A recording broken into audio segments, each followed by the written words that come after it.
let's jump into the podcast. Sure. Okay. Hi, everyone. Welcome to another episode of Stream of Thoughts.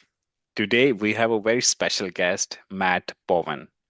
Many of you might know Matt Bowen from his podcast already, but today I'm very excited to get to know Matt in person and his experience of settling in and living in Finland. So, Matt, we welcome you to Stream of Thoughts and thank you for joining us. Thank you. It's great to be here. Uh, so, I'm going to start with the same question that you asked from me actually a few years back. So, my question is, when did you move to Finland? What was your motive of moving to Finland, and how long you have been living in Finland? Yeah, I've just this is February 2025 now, so I just I guess sort of celebrated the 8-year anniversary of coming to Finland. Um, my wife is Finnish, and she's from the city of Pori, which is where we live. Uh, we actually became pen pals back in 2006, and we had written to each other through like email for a long time before we ever became romantically involved. And uh, it was almost 10 years to the day when we got married from when we first started writing. And after we got married in 2016, uh, we actually got married in Ireland. And then I flew back to the United States where I'm from, and she flew back to Finland. And then we kind of tried to work out who's going to move where. And after a lot of discussion, we sort of came to the conclusion that because, we'd like to have some kids and everything, it would be maybe better to start out in Finland where the uh, social welfare system is a lot better, and it would be a good place to start with a family and everything. Plus, it meant a lot to my wife for me to actually come to Finland and experience her culture and get to know things because she had already spent some time in the US and felt like she had gotten a good dose of American culture, but I had not really gotten very much from Finland. So Mm. uh, that's kind of how it all started. Yeah, so it Okay. brought me here. Good to know. So living an American dream. Are you living a Finnish dream after 8 years of living in Finland? Well, it started off that way. Um, when I first got here, I mean, unfortunately, right before I moved, my wife got really sick. Turned out that she had um, developed cancer, and she had to have like emergency surgery. And so she was recovering from that right when I came. Uh, and so for the first few months, it was kind of a very crazy time because here I am moving here and trying to adjust to this place, but at the same time, my wife's like going through physical therapy and all this stuff where she had been cut open and she had to be healing, um, and all that psychological stuff. But then after around 6 months after I had moved here, I ended up being able to get a job at the Olkiluoto nuclear power plant, and I had been working in the nuclear industry for almost 10 years right before I came. So I actually had contacts that allowed me to kind of get involved to uh, that project, and I worked there for 5 years. It was an English speaking working environment. I didn't have to learn the language. Um, and things were pretty good. It was a good job with good pay and benefits, and we were able to buy a house, and uh, we had our son back in right in the middle of the pandemic in 2020, and actually like the way that 2020 was for the most part, it's one of my best years ever, despite the fact that it was so bad for a lot of other people. But in 2022, my work ended at the on that project, and I found myself unemployed without Finnish language skills and being in Pori as opposed to maybe like Helsinki where there tends to be more international jobs, I guess. So even to this day now, it's been 2.5 years since then. I still have not landed a full-time, stable, continuous job. I've Okay. gotten little Uh, bits and like things to projects, contracts that are short term, things like that. Uh, but yeah, it's been really difficult because mainly because of the language, I would say. But there's also a lot of competition right now. so, when you moved to Finland, you got a job straight away, Hmm. because of the contacts you already had from US. And so you didn't have to go through the integration course or the course that is provided by the services. Well, actually, in 2017, when I first registered as a job seeker at the TE-toimisto, I did get invited to an integration course, but it was done differently back then. So what they did at that time was they invited you to this about 2 week long integration course, and you would go Monday through Friday for maybe about 6 hours, and it would be you and a bunch of other like immigrants in the area, and they would take you through a lot of these presentations to show you this is how this is how you deal with emergency services. This is where you go for this kind of thing. Here, then we'd have little field trips. We walked around the city and found out where the library was and things like that. And then at the very end of that 2 weeks, we had a language test to see what our level was. And then the idea was they were going to invite us then to the language course. And at the time, they were doing some kind of negotiations, so it took them a few months to get to the point where they actually started the courses. And by then, I had gotten the job. So when I got that job and it was a full-time job, I had to tell the TE office that I am now employed and I'm not going to be able to do these courses because I'm working a full-time job. And they were like, "Yeah, that's fine, good. If you ever find yourself unemployed again, you just come back to us and we'll pick up where we left off." And then 5 years later, now when I registered again, the first thing that I said was, "Well, can you get me into those Finnish courses?" And they were like, "Oh yeah, yeah, yeah, you should get like an invitation pretty soon." And then about 9, 10 months later, I finally got my invitation.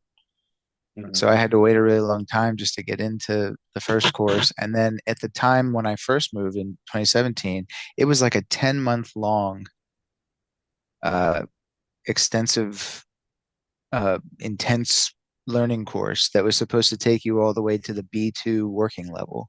Now it's broken into three courses that are about 5.5, 6 months apiece. And if you do all three of them, you're only going to basically get to the B1 level, not even the B2 level. Um, and, kind of where I am right now, I guess, is technically in like the A2.1, A2.2 kind of range, which is still kind of in a basic to intermediate level with Finnish. So it's not considered enough from a working standpoint for the most part. This the field that you're talking about, the nuclear and something in nuclear physics or something. Well, my actual degree is in English and Hmm. communications, so it just so happened that I ended up getting a job after I was out of school.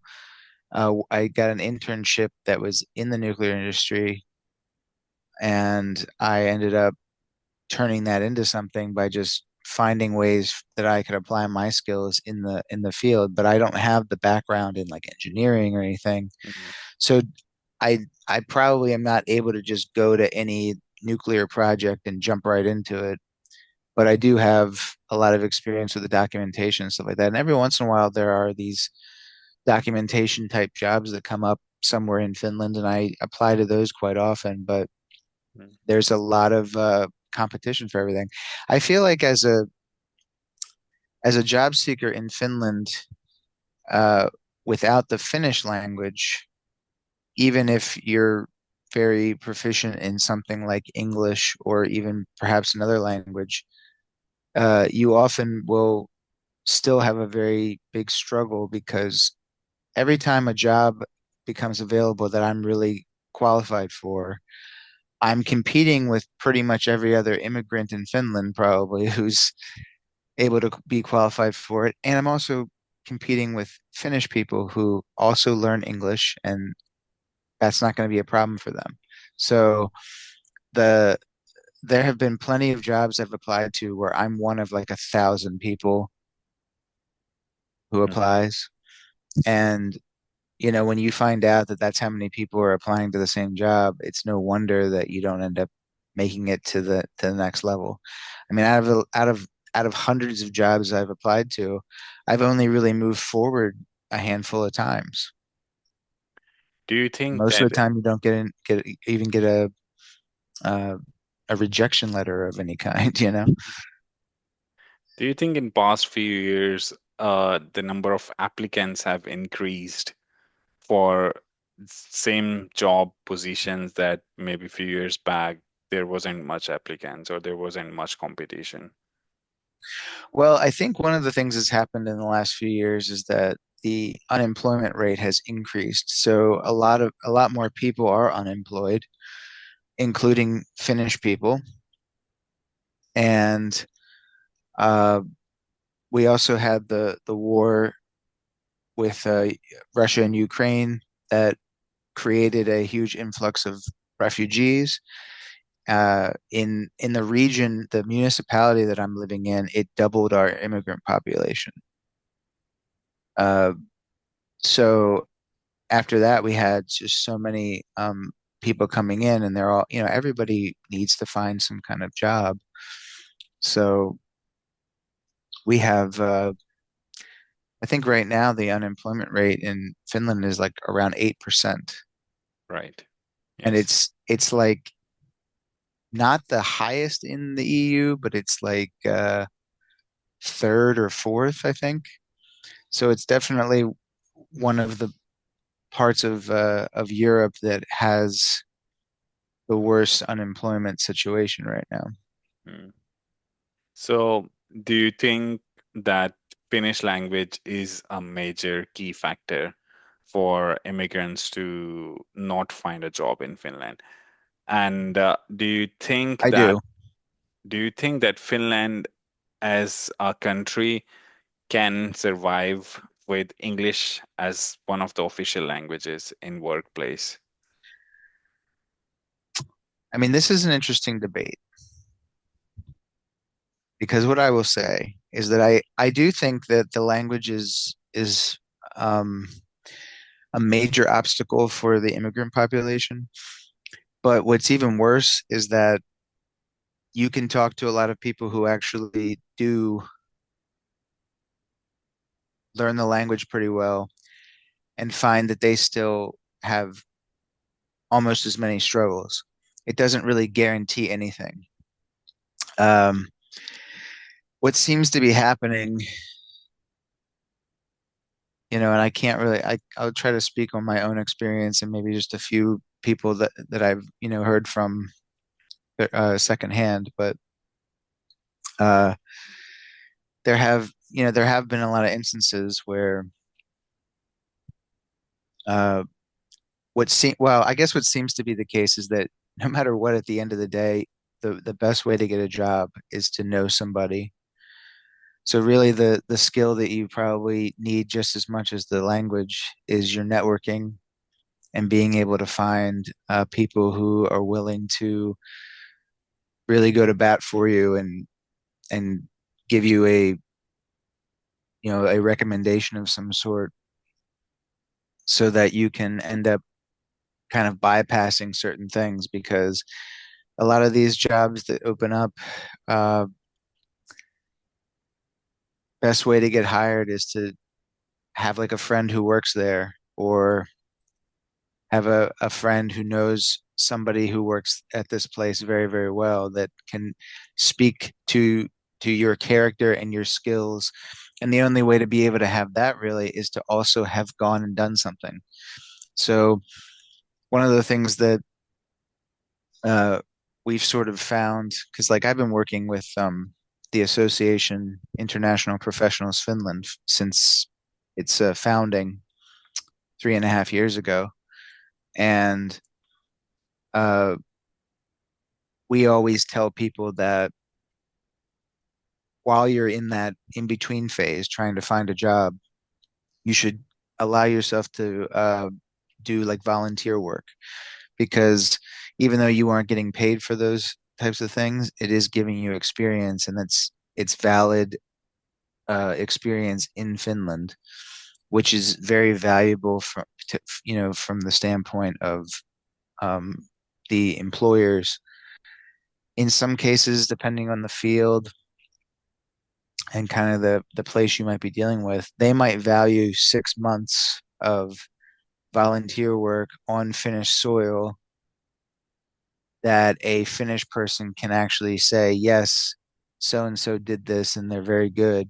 They might value that more than 6 years of working in some other country doing something, Mm. you know? Yeah. So, I mean, it's not always that simple and translates the same way for everybody, but I think in a lot of cases that is how it is. And uh, I went to a job fair about a year ago and was talking to somebody, and we were kind of discussing how Finland is really just a bunch of like tribes. Every city, the people in those cities are kind of they have their own identity, and they tend to like the people from that part of the country better than the rest of the country. So uh, it still kind of operates in a way where if my neighbor knows you and says that you're good, I'm going to hire you over the person who on paper has like, just, Yeah. looks like the most amazing, perfect candidate. So, um, that's an important thing to not really underestimate because I think in a lot of cases, if you have a person that can kind of really come in and give you that recommendation, Mm. it can really be the thing that tips the scales. Mm. But it's also not something that's a guarantee. There's nothing that it's a guarantee. Mm. But networking, so you are third person. Today is the third episode of this series of highlighting the need of highlighting the need of immigrants in Finland's workforce. And you are third guest, and you are saying networking is the key. All of the three guests that came, they also highlighted that doing anything, volunteering, doing unpaid job. I mean, even though in like it's a gray area and it's a long debate that it's ethical or not ethical, but in Finland it matters and it can help you to land a job, to make contacts, to do networking, and to land a job through that. But all of these efforts that you have been doing, previous job that you got through your contacts, and after that you have been on and off with different companies or different contracts. How much of the support did you get from employment services? And second question related to this, can employment services be helpful in uh, making in opening networking opportunities for you? And what is needed, of course, what is needed for employment services to improve in their course of action? Well, I mean, when you apply as a job seeker, what you're really doing is you're entering into this relationship with the um, the TE office to have them essentially be a middleman between you and either Kela, which is the social welfare system, or if you are somebody who has like a union that you belong to or something like that, they will be the ones who actually pay you, not Kela. So uh, whoever is paying you, essentially. Whoever's paying you your unemployment. The TA office is there to micromanage you on their behalf. That's really all it is. They're not there to help you find a job, not really. I mean, there's a few things that they can do to help you, but in general, the expectation is that you're going to do 99% of the work and they're there for the other 1%. And you might occasionally find a person who works there who's willing to go like another percent, maybe. But everything is very procedural. You get the exact same treatment as everybody else. No one's going to uh, look into your background and say, "Oh, uh, that's great. Let's let's go and see what kind of jobs are available for someone like you." No, you're going to be told, "Hey, go onto our job website and search for some jobs. And good luck to you." Yeah. Our procedure right now is to put you into the courses. So you just wait until then. In the meantime, you need to apply to 2 to 4 jobs a month, you know, and that's what you're doing. And that bare minimum that you have to go in and log on and uh, record the job that you applied to, what day it was that you applied to it, what the company was, and that you're basically keeping a record of that. And then they can say, okay, this person's doing the four applications a month. You can continue to pay them. I mean, that's really what it is. Now they have some services that you might be able to benefit from. A lot of times, those things are offered completely in Finnish. So if you don't speak the language, it's going to be a lot more difficult. Uh, and it's sort of an unspoken thing that in the meantime, you should be basically giving as much time as possible to teaching yourself the language. If you're waiting for the course, you should still be doing whatever you can to learn it. When you're done with the course and you're waiting for the next course, you should be going above and beyond. We're not going to even consider that you might be a regular human being who has a family and is really trying to find some way to support yourself and whatever else. No, no, no. You're supposed to be a machine who is doing nothing but learning the language. But we're not going to tell you that. You have to kind of figure that out on your own. Uh, I remember telling some people we had like a workshop for the CV and stuff like that, and cover letters. And it's like, look, the real truth is there's a whole bunch of stuff that if you're not doing this, you're not even doing the bare minimum. Mm. And then on top of that, you have to be doing these things that make you stand out. So it's like the hustle is constant. It's truly a full-time job to be job seeking. And uh, it's kind of like if you're just applying to jobs and you're not following up with the employer, you're not uh, trying to come up with ways to make yourself stand out as a completely uh, unique kind of individual applying. You don't have, you're not doing whatever you can to um, find someone who can kind of be a, a proper recommendation, then you're already behind a whole bunch of people who have applied, So you're not even in the top tier at that point. Um, and that is even more frustrating, and it kind of becomes a thing that wears you down after a while, and you just get to the point where you don't even want to do the applications anymore. Um, but yeah, I mean, it's like you don't really get to see the other side of it too much. The other thing is that there's completely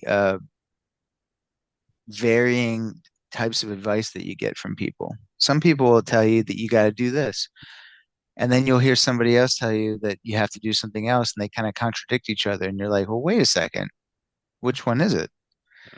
And like one example of that is I had a bunch of people with like speaking of CVs, for instance, about how what kind of information you should have in a CV, how detailed it should be, and kind of these examples. And then I had a person who has gotten many jobs and has made made a pretty good career for themselves in the you know over a decade that they've been here. They're like, no. You need to make sure that this is no more than a page. Everything is like a bullet point that is not even going to go into a second line if you can avoid it because you want everything to fit on a page. You got to remember this person might be going through hundreds, maybe even thousands of applications. They don't want to read 3 and 4 page CVs. And just since I switched to, you know, from 2 pages to 1 page, it's already increased the kind of feedback that I get from some of these job applications. And in some cases, I get feedback as not getting anything. And yeah, if you're not reaching out to them after the fact and trying to be able to show, hey, I'm very interested, then you're already not showing that you want it as badly as somebody who did that, you know? And they do respond to that kind of thing. And I think that from where in in a way, that's kind of that almost seems like common sense. But I think also when I was first like looking for work back when I first graduated from college and stuff like that, usually if I applied to a job, I would still hear back about it. I didn't have to follow up with them. So it's sort of it's something to get used to. And absolutely in a lot of cases, if you don't have a cover letter or you don't have a cover letter that is clearly not AI generated or something like that, then they automatically are kind of like, ah, we're going to move on to the next person. And of course, it all depends on the employer. It depends on the HR person or the hiring person. It depends on so many factors. So there's no set science to any of it. It's just like a kind of thing that you always have to be like on your toes about everything. What's your message to the people who have moved to Finland, who are doing some kind of study and they want to live in Finland for long period of time? What key message do you want to give them? Like what kind of things they should do? Um, well, the first thing I always tell people is that when you first move to Finland, you need to try to say yes to everything. Every opportunity you have to go somewhere, to do something, to meet people, you should say yes. And I know that not everybody is an extrovert, and it can be very challenging to get yourself to go out and do these new things. But it's kind of a survival thing here at this point because you need to say yes to everything the first few months so that you can start to meet people and start that networking. You need to make friends. You need to find people who are going to be taking care of that aspect of your life and your personal life. You need to have somebody to go have fun with. You need to have somebody who's going to uh, be able to show you things that you didn't know before. Try to make friends with Finnish people. Uh, you need to have that kind of stuff. You need to try to be building a support group for yourself, and it's also going to show you what you could be doing as a hobby and all these kind of things that are going to really be the things that kind of make or break you in the future, whether it's to keep your mental health in check or something like having a person recommend you for a job. So you need to start off just saying yes to everything and trying to just think about it as like you're new here and you want to get to know the place. You really need to go out there and explore and find people who are going to take you around and show you things because it's going to be something that really helps you in the future. Mhm. Um, the next thing is going to be that you I mean, you essentially can't avoid the language. You're going to have to be trying to learn Finnish as much as possible. but you want to make sure that whenever you have the opportunities, you do practice it and you show all the time that you're at least trying to learn it. If you go on a job interview and you can speak even just a little bit of Finnish, use that little bit that you know because it sends a message to them that you're willing to learn. And that is something that, if it's in the back of their mind, that could be the deciding factor. Because a lot of these places are willing to give somebody a chance, but you have to show that that investment that they would give in you would probably pay off. Always be positive, keep a positive attitude, at least when you're talking to other people. I mean, yeah, when you're talking with that support group or by yourself, you can cry yourself to sleep and vent and complain all you want, but don't ever show that side to the Finnish people that you're trying to get a job from or anything like that, because that's nobody wants to hire a person who is full of negativity. Um, and that doesn't matter if you're a foreigner or a Finn. Like if that's your attitude, nobody's going to want that. Um, so it's important to try to keep your head up all the time and never give up because I mean, you might be very lucky and you don't have to be in this situation for a long time. Uh, and if that does happen, understand that you are the exception, not the rule. And I think it's also always good to try to pay that forward to people. So if you have an opportunity to help somebody else, you should try to do that. Okay, Because that perfect. is one thing about the international community in Finland is that the biggest advancements that have happened for the international community have come from the international community. Mm, There are many people who are Finnish who work in this part of the workforce, and some of them are very passionate about helping the immigrant community, and others, it's just kind of their job. And once it's 4 o'clock or 5 o'clock, all that shuts off. They go home. They're only gonna, they don't care because they're getting paid for their job and all that kind of stuff. So you'll see that kind of behavior sometimes, but it's not with everybody. You're going to definitely meet people who are a great ally in your battle here, but you cannot depend on those people. You have to be always going a little bit harder for yourself and just being like, yeah, I'm not going to let this get me down. Understand that everybody who is out there looking for a job is going through these struggles. You're not the only one. It sucks, but it's the reality. And the only way to guarantee that you won't get a job is to stop looking, and to let that negativity take you over. And it's really hard sometimes, but that's why you need to make sure that you have people that you can go out and mm.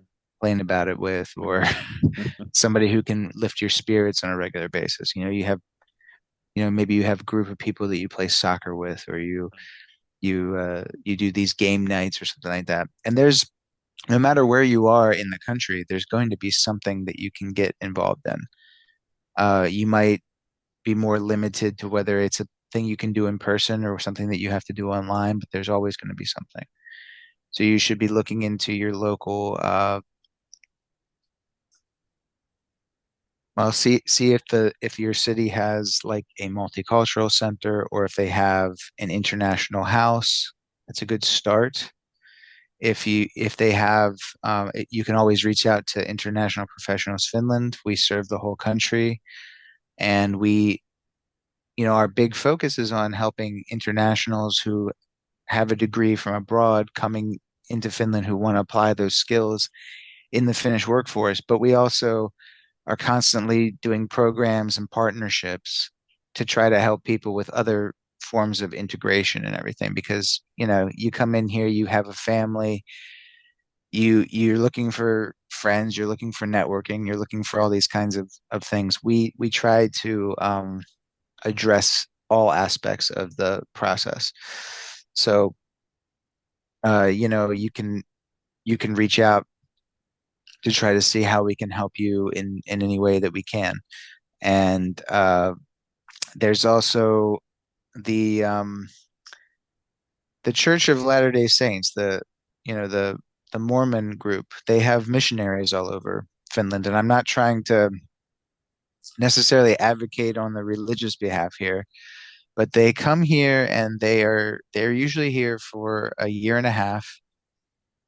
They kind of cycle around the country, so they don't stay in one place for more than a couple of months usually, but they involve themselves with a lot of things while they're here to just try to help people in general. Uh, a lot of times they're going to want to be able to try to see if they can talk to you about their religion and everything, but if you're not interested in that kind of thing, you can say so and they respect that. Ultimately, they really want to just be helpful because they're doing this as they feel that this is their duty from God and everything. So they want to be helpful, and they do a lot of charity work, and they put together free Finnish courses that they teach on a weekly basis and stuff like that. So if you get to know the people in your city who are there, you can have a lot of things be helpful. And also, they are human beings too, and they may be just looking for people to hang out with and do some stuff with. They put together a lot of events where you can go and eat pancakes and play board games and maybe watch a movie or something. And they're great people. They've all been that way. So I recommend people kind of uh, seeking them for different aspects of that networking too, because they're very helpful and always with an open arms and heart. So I think that's an important thing. Okay. Okay. Thank you so much, Matt, and it was lovely hearing from you and all the experience that you have and the secondhand experience that you have learned or heard through your podcast as well.